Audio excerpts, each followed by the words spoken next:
Welcome to Founders and Funders. This week I have Morty from Elbaite. Welcome to the show, Morty. Good to be here, right? I've known you for many years, but for people who don't know what Elbaite does, tell us what Elbaite is.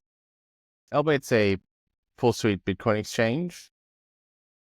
It started out as just a marketplace, and now we offer a full service of not just Bitcoin as well, but other cryptocurrencies. But Bitcoin's really our specialty here, Okay. and we allow people to buy and sell that very securely, very easily. Really trying to make that a mainstream sort of experience here. Okay, excellent. Before we dive deeper into what Elbaite does and your journey, tell us a little bit about your journey, your background growing up. So my journey has had a lot of ups and downs involved. But I think, just growing up as a child has had a profound experience, has been a profound experience for me. And it's really shaped who I am today. And I think that's true for most of everyone. Your childhood plays a large role. But so I grew up first generation migrants and came to Australia when I was just 7 years old. And lower socioeconomic sort of background, both parents sort of trying to make this big move work. There I was as a child in school, and I remember this one time we had this thing called marble season. I don't know if this is an Australian thing, but at least there in Brisbane, where I grew up, the school had marble season once a year, and I couldn't afford marbles. So a friend lent me one marble one time, and during lunchtime, I was like, okay, how do I grow my one marble into, a sack of 30 marbles that every other kid had? So I devised various sort of competitions and stuff where I was like, okay, if I played this game with this person, what's their advantages and weaknesses based on just watching them?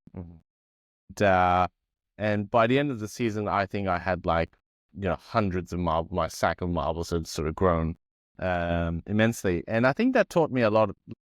Taught me one about the lack of resources. So you got to be sort of resourceful when you don't have much. Two, sort of taught me an appreciation of the limited resources you may have and how to best sort of deploy it. And you don't want to just sort of go out there and say, well, I've got one marble. If I lose this, it's gone. Yeah. So you really start to be careful and you start to assess the situation. And that was really my first, I would say, foray into critical thinking.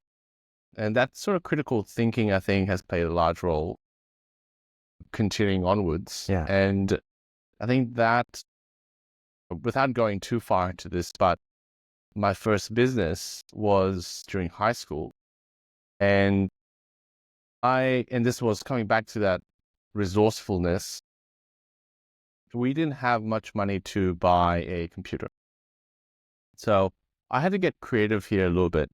And I remember there was a nearby sort of Salvation Army.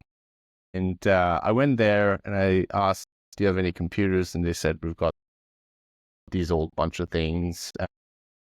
And so I bought, this computer tower for, I forget now, $10, $12 or something. Windows 98 or Windows NT or something. And I plugged it into home and you couldn't really do much. So through that, I started buying used computer parts to try and upgrade this really old computer. And it was all sort of self-taught. I had to sort of teach myself what a motherboard was, or all these sort of computer parts was.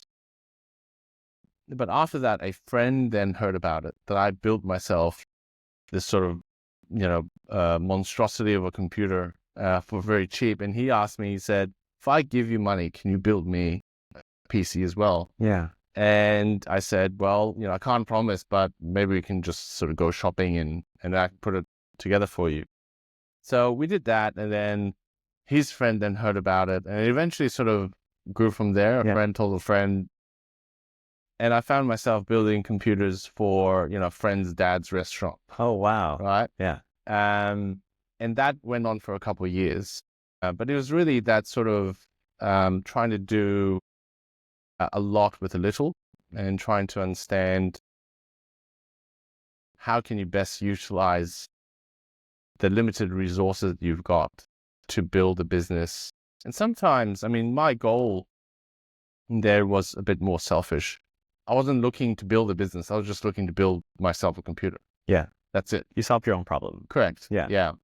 And maybe there's a lesson there. I think every great business has started out with a problem someone sort of faced and gone, you know what? If no one's going to solve this, I'm going to solve it for myself. Problem first rather than solution first. Yeah. It's funny. Yeah. And then what led you to finding, how did Bitcoin enter your life? Well, as you can sort of imagine, having an amateur sort of computer business, eventually the clientele that I had, I figured that if I bought the computers or the parts in bulk, I could get a discount. And at any one moment, I had, parts just laying around, waiting to be put into a computer. And this was during then university back in sort of mid or late 2013. Okay. And a friend said, you know what you should do? You should mine Bitcoin with it. Okay. Now, I don't know how he had heard of it. Did you know what Bitcoin was? My understanding of Bitcoin at that point was that it was some sort of frequent flyer points, Okay. drug dealers or yeah. I knew of the name, and I think it probably was on the news once or twice because of the Silk Road at the time. But that was my understanding. Okay. Was Bitcoin, right? I didn't even know you could even mine it. Okay. Right. So by just that sort of inquiry by a friend sort of made my head sort of go, well, I don't know what Bitcoin is, but he says I can put these parts that's not doing anything to do something that could earn me money. So I was like, okay, well, it might be worth just reading up on this. And it was just really me sitting at a laptop, Googling, trying to understand how it works.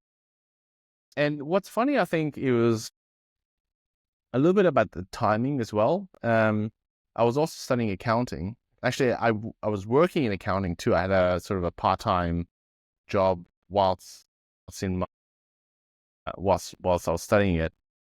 And the Bitcoin sort of chain or the blockchain here, as much as people make it sound like sort of black magic here, it's really an old technology that's had the benefit of computers. And what accounting. It's a ledger. Correct. Yeah. Yeah. I think it was invented, the ledgering in Babylon or something. So it's 1,000-year-old technology modernized. Yes. But that's how I sort of got into it. Was friend said you should mine it. I didn't know you could mine it. Yes. And I Googled it, and I sort of fell in love with it. I think it was a little bit about, I understood how it worked from my accounting experience and a little bit about how mining worked from my computer experience, and it sort of came together really harmonious. How did it get from mining Bitcoins to, I want to start Australia's secure exchange in Australia? Well, it didn't actually, again, like my computer business, I didn't actually have the goal of starting a crypto exchange. Okay. I just liked this technology, and there was some philosophical reasons why I fell in love with at least the ethos of Bitcoin, which is banking the unbanked. And growing up as from a first generation migrant family, the question was, I had this question to my dad once, as a very young child. It's sort of like, what happened to all your money? And this was me sort of, like my friend's dad. Wow. And he said, well, I had all this money and then the money became worthless. It was hyperinflation, life savings turned into, a loaf of bread. And where was this?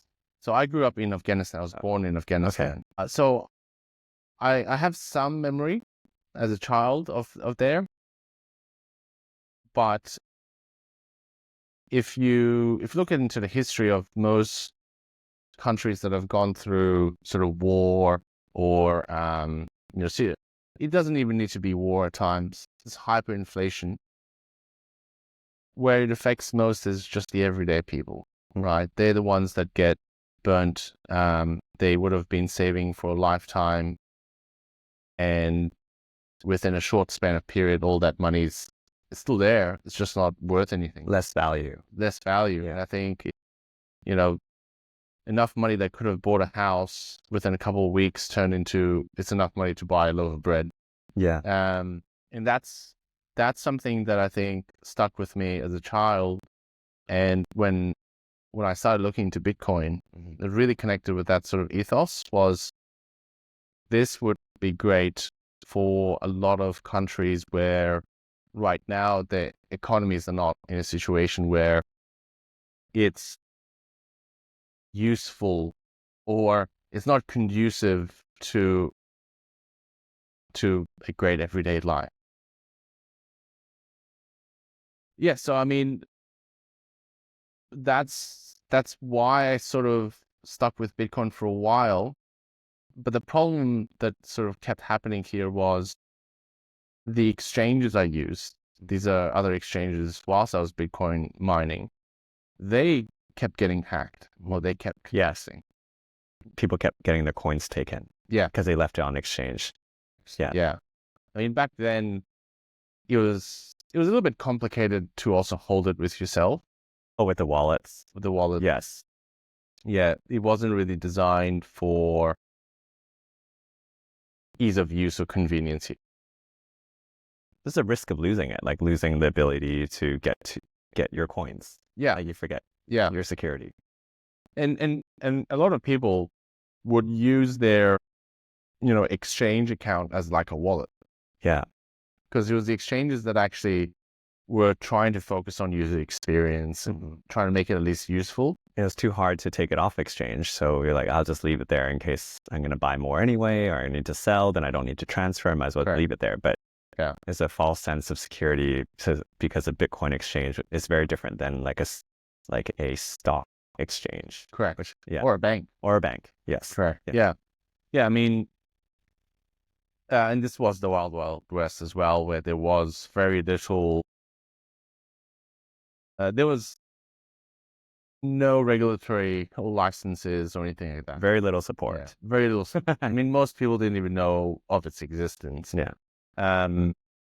And so that was just a reoccurring theme early on, was exchanges that I would use. Suddenly, they would get hacked, they would collapse. Sort of going like, this is sort of breaking the ethos here of banking the unbanked, or be your own bank, or because there's this great currency that allows one to hold it with yourself. And suddenly everyone is holding onto an exchange. Yeah. And if you don't mind, I would like to go on a bit of a tangent here, okay, but I promise I'll bring you back. Okay. I promise I'll bring you back. So one of the other sort of side challenges I had for myself back in, I believe 2015, 2015, was I was looking at investments, stocks, and when should I buy investment property and all of that, and that eventually led me to home loans and deposits and interest rates. I went there. Yeah. And my mind went to, why is the bank paying you 2-3% term deposit, but they're charging 7-8%? Oh, the spread. Yeah. Why is this gap so big?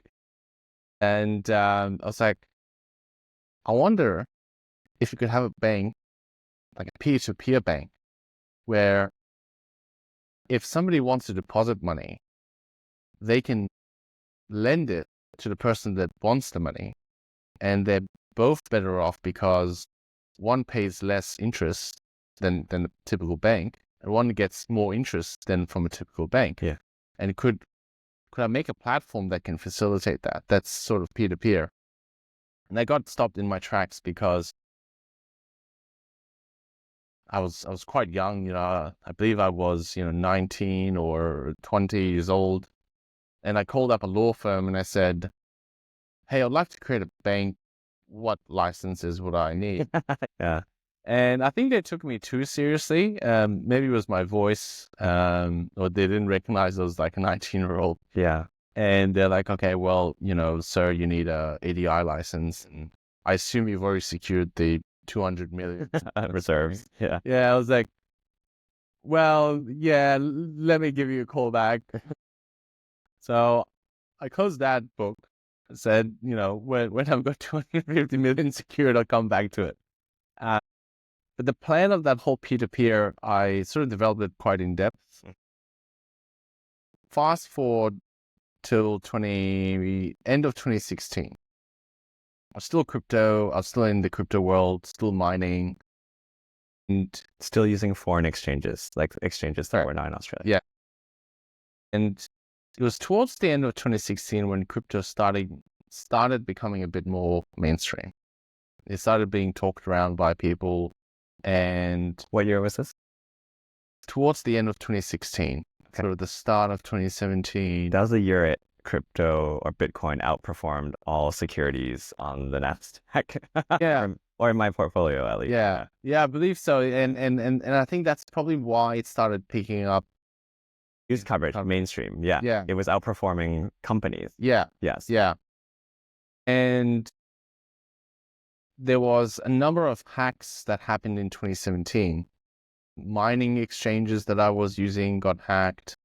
There was a number of other crypto exchanges that I was utilizing, either got hacked or Shut down.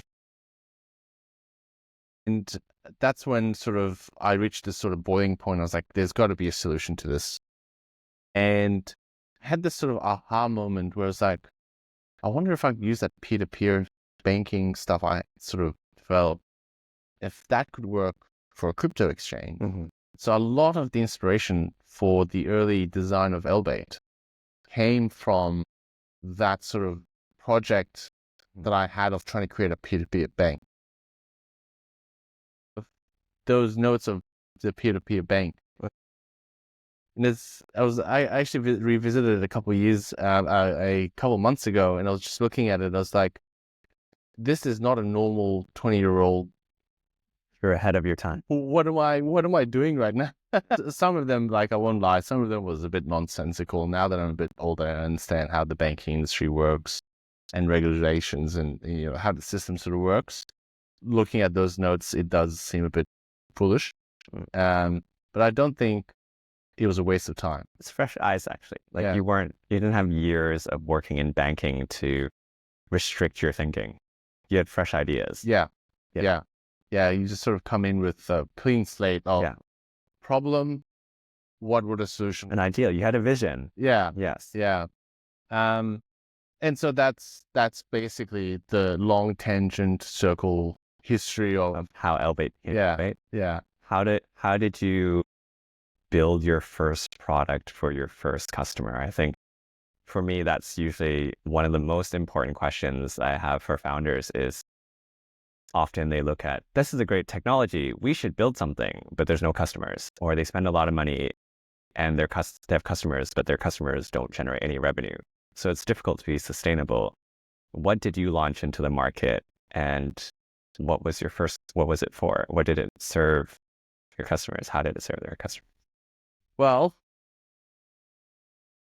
there's a story of Amazon where when they first launched their bookstore, and every time they got a book sale, they would have a bell ring, ding, ding, ding, ding.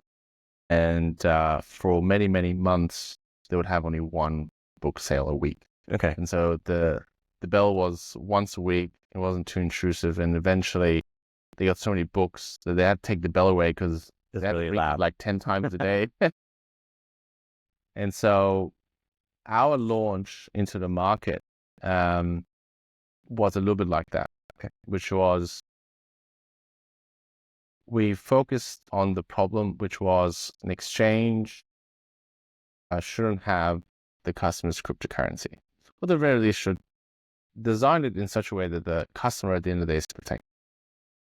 And so our first model was a marketplace that a buyer and seller could, sort of connect and trade between each other. But at the same time, the platform protected both parties. By sort of creating this marketplace, we could enable a new type of transaction flow.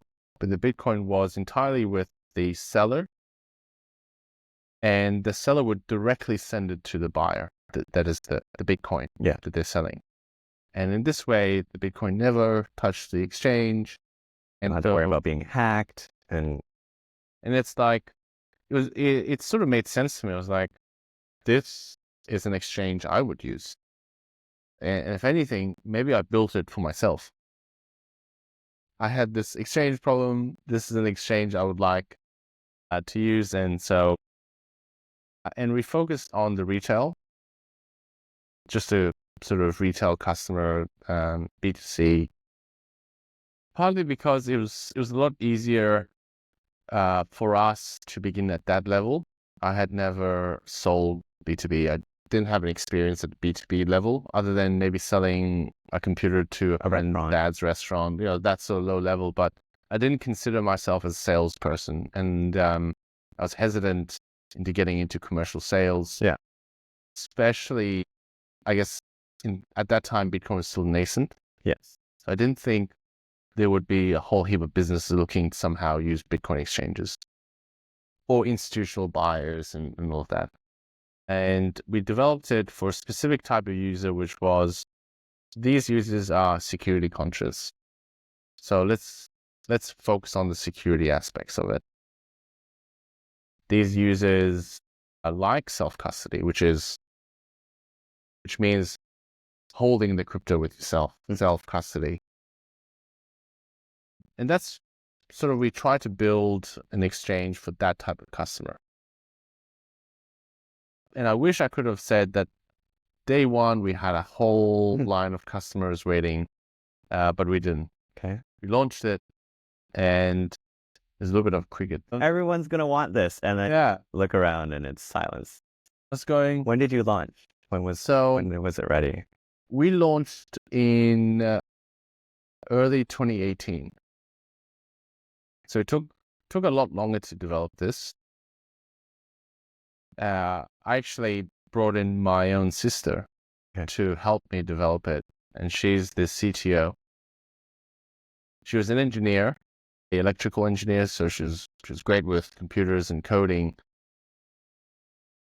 And during that design phase, she was actually the person I went to seek advice, and was like, "Look, I brought this sort of design from my banking thing, trying to apply it to crypto. Do you think this is possible to build?" She looked at those initial designs and she said, "Yeah, no, it's possible. It's going to take time, but it's possible." And with very little money and very little resources, we built this in about 9 months. What took a little bit longer was, around the time when we were developing, Australia started bringing in some regulations. So we had to sort of go out there and register with Austrac and have all these sort of AML compliance sort of programs and controls in place prior to launching, which did delay things a little bit more. But eventually we launched early 2018, and it took a while to actually get customers consistently. Yeah. How did you get your first one?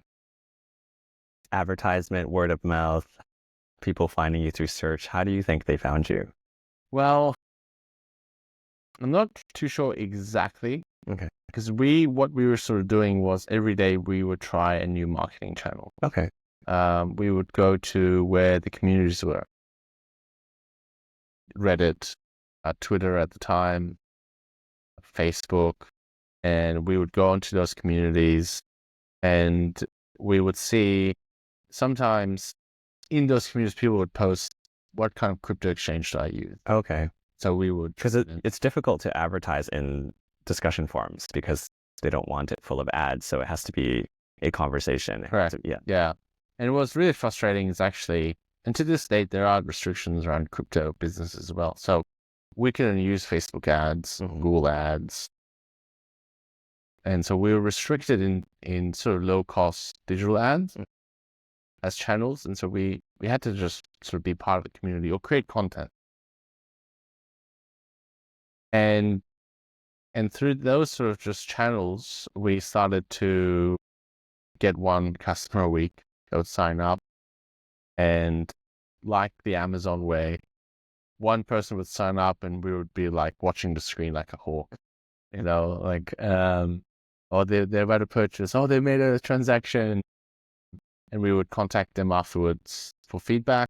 How did you find it? Can we improve this?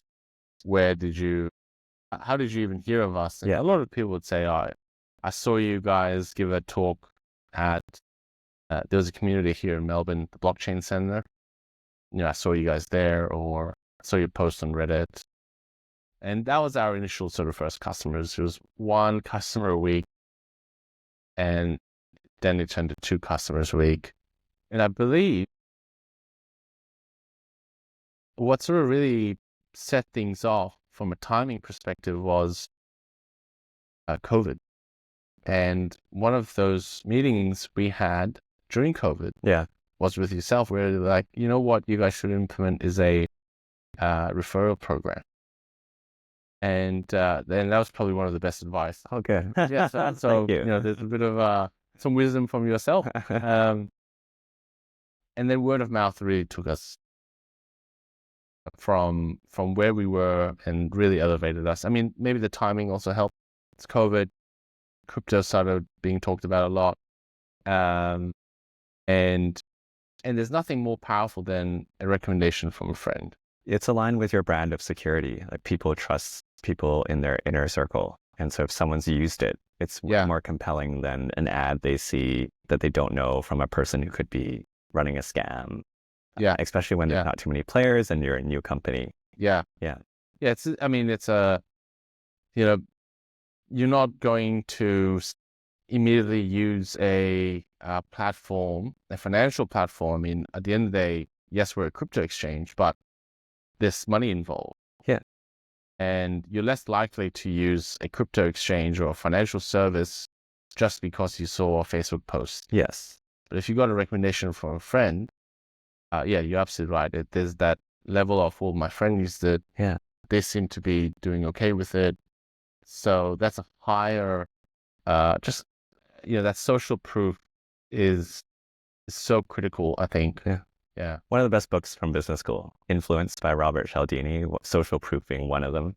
Right. Yeah. Okay. I haven't heard of that. Yeah, it's a great book.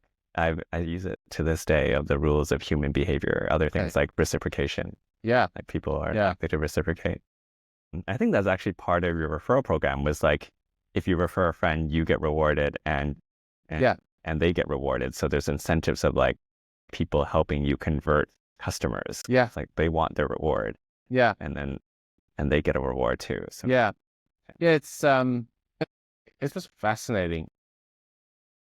Maybe you can also put that book in the show notes. A link for myself to read. It's so powerful, and there's many ways you can go about it as well. Some websites where I'm starting to see is they incentivize only the referrer. So they sort of double up the incentive for the person referring, only because the person they are who is doing the referring and the referee, a lot of times the referee is looking for a solution. There was no incentive. That's incentive enough. And they just want to sort of double stack the incentive for the person to actually remember to refer when somebody brings up that topic. Yeah. So there's a lot of there's a lot of interesting psychology involved. For sure. That talks about growth. I think a topic often is around funding. And that's like the other side of my show is funders. And you mentioned you started with very little capital. Tell me a little bit about your investment journey of like funding the first product and subsequent raises that you need to have. Well, funding can be quite a headache. At the same time, it's about understanding that there is no free money. No. Right? There's no free lunch here. So, and I think typically those that maybe knows of startups but haven't created their own startup here, especially in tech.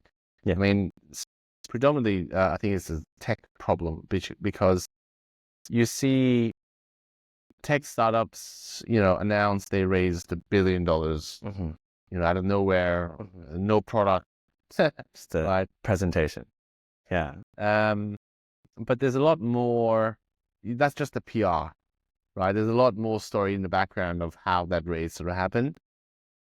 Realistically, most deals are not like that. Most deals are really at the ground level, and investors are hesitant to invest into a business that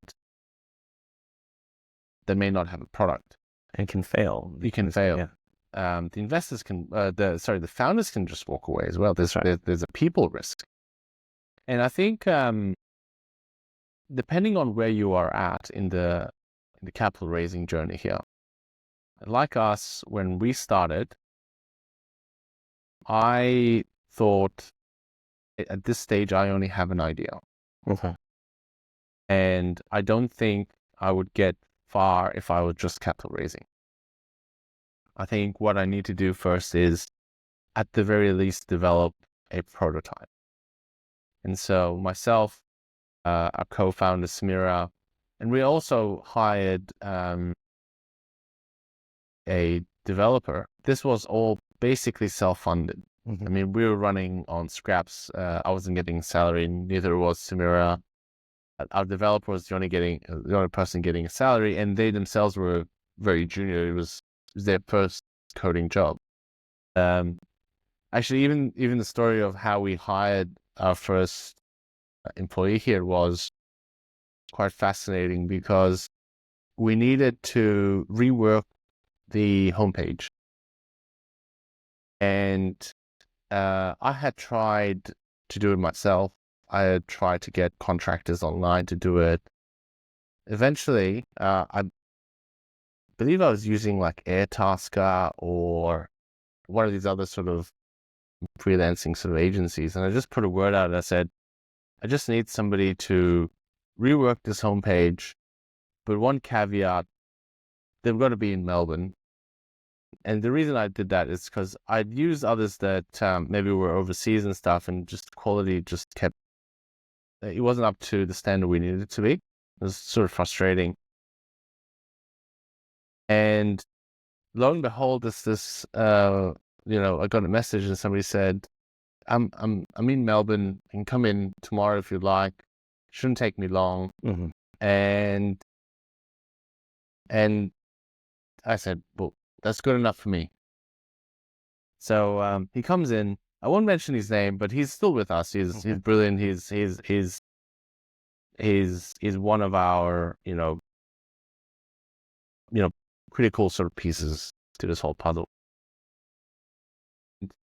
Within 3 hours, he gets the whole thing done. I had given him the day to finish it. That was part of the job description. And I said, how did you do this? He was like, this is actually my first self-taught coding sort of thing. And I said, there's a lot that I see in him. And I just said, do you want to join us? Do you want to be part of this thing? I can't promise you a lot. We don't have a lot. We're basically two people at this stage. And he took a pretty big bet on us. But it's worked out well for him and for us. So yeah, I mean, it's been an interesting sort of journey here. Excellent. Yeah. Yeah. Let's continue a little bit. We talked about referrals and incentive structures. Tell me a little bit about the culture in Elbaite and the incentive structures you put in place to keep the important people. Like your company is important by the great people underneath it. Well, I think ultimately a company, if we just go back to physics, it doesn't exist on the elemental chart. It's sort of a figment of our imagination. You've got to pretend there's this thing called a company, and it's a sort of living, breathing thing. But in reality, it's just a collection of people, and its culture plays such a fundamental importance here, because if it's a collection of people and people come in very different, styles, how they work, how they communicate, what they value, where they are in life, you sort of need, in order to have this sort of harmony here, you need some idea of how you're going to get, at least for us, how are you going to get, 3 people to work? And then as you grow, how do you get 5 people to work together? How do you get 10 people to work? How do you get 20 people to work together? And as you grow, obviously the challenge gets harder and harder. But what keeps them together is there's a very crucial understanding of what kind of people should be involved in what kind of role, and what sort of personalities or values do they need. It's more than just their skills. Skills play a large part. You obviously want to hire the person that has got the skills to do the job. But a very crucial importance is that person sort of values, ethos, personality, communication styles. Is that going to work in that role and within part of the wider company? And for us, if we're just a collection of people, and the second important part was, I worked as an accountant. I didn't enjoy working, at least, in that sort of cultural environment as an accountant. And there were days where I just sort of said, I have work again, And I told myself, if I'm ever going to create a business and there's going to be others involved, that I'll try my best so that I will never wake up and I go work again. Right. And I think by making, that sort of personal statement to myself, I was like, okay, well, what kind of things did I not like? Well, I didn't like this whole, really strict hierarchy. In accounting, you've got the partner and managing partner, et cetera, et cetera. And if you're just in the junior, you are made to feel like you are the junior. Fix the printer, get a coffee, any opinions you have are not valued. It's like, you don't know anything. And those are the aspects that I didn't enjoy. And I said, you know what, maybe we're a small company, we just have a flat hierarchy in the beginning. If somebody's got an opinion, give them the opportunity to listen. And to this day, we have our accounting department or finance department or operations giving product ideas. Some are giving marketing ideas. The marketing team is giving finance ideas. So by enabling and empowering the individuals to go, you know what, we're all adults here. Yeah. We're not children. There aren't strict rules of, stay in your lane and all of that. And I think that's partly one of the reasons why we've been so successful. And that cultural part of give the respect to the individual, hire those that you respect as well. Yeah. So Excellent. So the landscape's changed a lot since 2015, Bitcoin, cryptocurrency as a whole, and I've been following your journey since COVID. What are some of the lessons that you've learned along the way that you'd like to share? About crypto? About crypto, and how you would do things differently if you were starting now. Okay. Yeah. If you wanted to start a crypto exchange now, given all your trials and Okay. tribulations, Okay. what are the things that you would want to do differently, given current landscape? Right.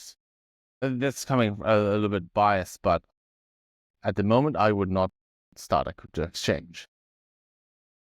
The landscape has completely changed. Okay. Um, this is now a very highly regulated industry. There is a lot of regulatory red tape before you can even get off, before you can even develop your product. You're going to have a number of different licenses, legal advice, and AML controls, CTF controls, and more is coming. So it's not like it's going to get any easier. It's only going to get more, which is good for the industry because the Wild West days were not great for both Bitcoin, the asset, or the consumers themselves. With greater regulations means there's more consumer protection. There's less cowboys involved. But at the same time, it does make it a lot harder to create businesses in this industry. But not to be just the doom and gloom guy. Where I see, though, if anybody would like to create a business in this industry, that this industry needs more than just crypto exchanges. Bitcoin and crypto isn't just about exchange, buying in or out. There is an entire world of untapped potential in here in the kind of businesses one could build for this. Is the ability for people to take payment in crypto, as a, for small businesses. The ability for people to maybe secure it easier, make self-custody easier. And we can go in, it can get quite complicated, but I think you could dab into the DeFi world, the decentralized finance world, and you can build rather complicated sort of financial products that are completely decentralized. You could dabble in the social media world. So you could, maybe build an alternative to Facebook, or a decentralized sort of communication channel. A Gumtree that's completely decentralized, like some sort of, all of these sort of essential services that we use today. You could go, maybe there's a way to put this on the blockchain and make it a better user experience and all of that. So I think the industry as a whole is quite nascent. But starting just a crypto exchange is difficult. Yeah, as the first place to start. Correct. Tell us a little bit about what's in store for you and Elbaite. What does the future look like? What things are you working on? Are you doing more capital raises? Are you taking over the world? Like, what's next? Well, I don't have any taking over the world. No, I have found myself to quite enjoy the size that we have now become. Last year and the year before that, we were double the size in staff. That, you sort of, it's a bit of a paradox, you go, well, I've got all these things I need to do, so I'll hire people and then they can do it, then I'll have more time. Mm-hmm. What ends up happening is you hire more people and you find yourself with less time because you have to support them. Yeah, support them and meet with them and manage them. Yeah. And then, and then more problems appear and you're like, well, maybe I should hire more people. So eventually you this year we went through sort of a readjusting of, what's the size that we would be most effective at in terms of communication, but also getting things done. And I've found myself quite enjoying running a business where the people are really passionate within it. It's a small team. And everybody is almost everybody that is within the company is almost the head of their own department. What I like to sort of tell everyone is in marketing, everyone is in design. There are certain things like, say the accounting side of things where we have got a specific accountant. Not everyone's the accountant. Yeah. Yeah. But in many of the other areas, like if our marketing person needs help with copywriting ideas, they just bring it up in the morning, and they just say, I've got this idea, or I need some ideas. By the end of the day, there's already somebody else that's been assigned. And so I'm sort of, when I was much younger, you sort of envision building a business and having this business being on the Forbes, 100, and, your list. I wanted to be on 30 under 30 Forbes. Yeah. I missed it. Yeah. And as I've sort of matured and gone through, the sort of ups and downs of business, I've come to the realization, I think it's about finding that sort of perfect size where you're most happy, and business isn't too stressful. And I've quite, I think for world domination, we don't have any plans. But where we would like to go, though, is ultimately, Bitcoin is not just about buying it and then hoping the price goes up. The mission of Bitcoin was, banking the bank, providing the ability for those that may not have the option of taking online payments. So we would like to accelerate that vision or be part of that solution here. And so we want to be more than just a crypto exchange, right? How can we solve payment problems that might utilize crypto maybe in the background, but really it's sort of going, does anybody really care that they're, what they're, are they IP4 or IP6 on their browser or the internet, TCP? It's just the inner workings of how tech works for the everyday person is less important. What they care about is, I have a problem, is there a solution for it? Yeah. And so we want to start going back to, at the human level, what problems is there in the world that Bitcoin could, help solve? And without even Bitcoin being at the forefront, maybe it's just in the background. Mm-hmm. It's just, just under the skin, and the customers having a great experience. So that's the future for us. It's more than just being a crypto exchange. Yeah. Excellent. And finally, what general advice do you have for aspiring entrepreneurs who have tons of ideas, haven't made their leap yet, given your many years of experience in running your own business, different businesses? What are things that you wish people told you? So I think, a number of, if I can sort of rewind, there's been a number of pivotal moments that really affected the trajectory of the company. And some of those moments have been when I have met a certain mentor. And actually, you were one of those sort of mentors, right? It wasn't a loaded question. That was not my intention. But it's about, if I could give sort of one advice to those young entrepreneurs, or just entrepreneurs out there that's early in their journey, dabbling, is find mentors, find those that